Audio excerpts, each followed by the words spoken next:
Okay, today I want to talk about some a JFI idea that I had that I think would really strengthen this team, and I want to talk about the benefits that this can bring to us as a team and what it would take to make this work.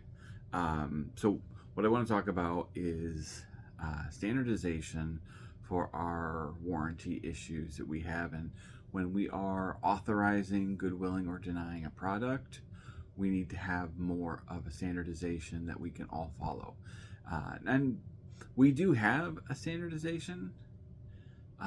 When all of us have trained for this job, we have had training and talked about what has always been done. However, depending on if you've been here for a long time or a short amount of time, ideas can change. When things change, sometimes that information doesn't always trickle down to everyone. And so you have different practices happening with different team members. And when we're talking about thousands and thousands of dollars every month, standardization of this practice is really important. This would help save money. It would also help save time. A lot of the team members that are new on the WDA Tech team have started to do cases, myself included, on Omni. And one of the problems that we have is we get to a point where it's decision time and we don't know whether to deny, authorize, or goodwill a product. And I've noticed that a lot of us are doing different things where, for example, horizontal crack doors. Some people are authorizing after 4 or 5 years. Some people are goodwilling from as far back as 2015. Whereas the standard for our team, based on Amy's recommendation, is authorizing after 1 year or within 1 year, goodwilling up to 2019, and then giving a 50% discount before that. And that's not something that we have standardized. And so this is important that we put together a flow chart that kind of talks about this and talks about every situation. So one of the things that I have that I created is, well, for windows and doors, and I'm in the process of making one for awnings.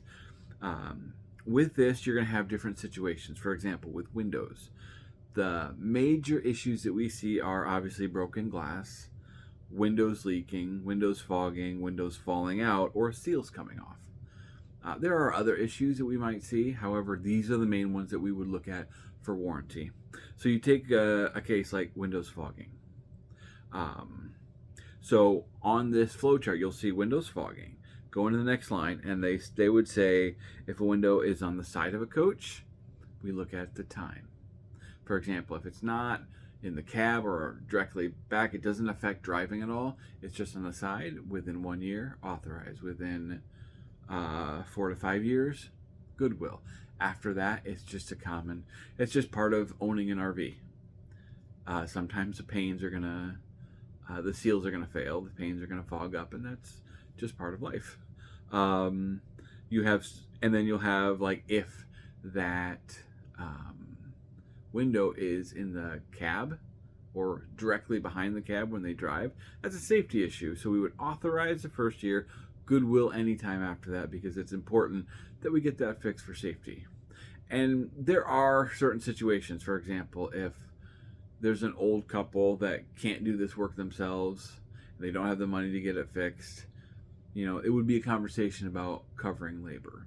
That is like one of those extenuating circumstances, but there can still be a standard for this.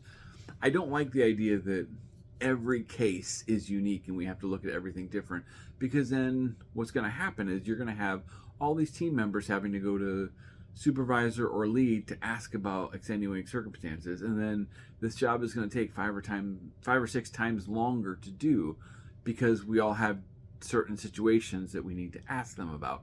Whereas if there's a standardization, 90 to 95% of the time, we're not going to need extenuating circumstances. It's the same case with the doors. When you have horizontal cracks, there's a standard we should follow, but we're not following. And if we can put this in there where it's easy to follow, where you can just follow the lines, follow the trail of thought, and see whether you deny, authorize, or goodwill, this will make us all on the same page. If something happens where, for example, like on the awning, we've just started to cover that rip or those little rips in the awning fabric. If something changes, all Amy has to do, or whoever the lead it would be, is go into that document, make the change, send a Teams message to everyone saying, hey, this has now been changed. So next time when somebody calls and say, hey, I have an awning, there's a rip, you go to that part of this document, it's right there. We can still follow the same train. And I understand for some people this is not needed. You've been doing this job for a long time, you know this really well, and that's fine. However, for a lot of us who are new at this, or for some of you, just there's a lot of information and you just can't keep it all straight. This is a way of helping you keep it straight. This is a way of helping train you to make sure we're all on the same page.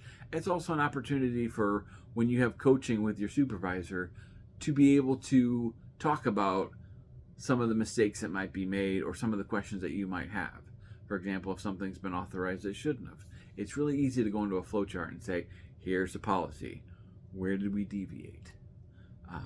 And so this is why I think this would be an excellent resource for all teams, just to be able to standardize this to save us money, save us time, and when you're dealing with this many products and this many people and this many situations, standardization is always a good thing. So thank you very much.